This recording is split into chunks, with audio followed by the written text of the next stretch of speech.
आज आम पार्टनरशिप गोटे बढ़िया क्वेश्चन करवा सीजीएल आसला 2023 ना एक्स आउ वाई अच्छा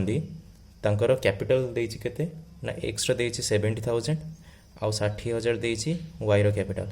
आउ एक्स इन्वेस्ट करछि 12 मास जाए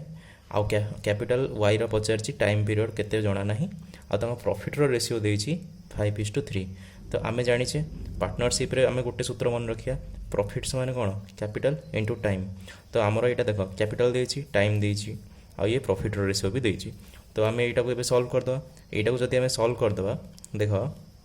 एठी 0 0 सब तो कटि जीवो एटा जदि 3 2 गुणे 6 हैला तो बा एटा केते हबो 1284 84 by 2 into t equal to 5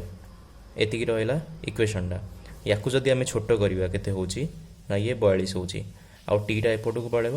5टा तौल को पड़े आसो। तो टी केते बाहर 42/5 केते हम ना 5 × 5 = 40 5 × 20 8.4 मंथ्स।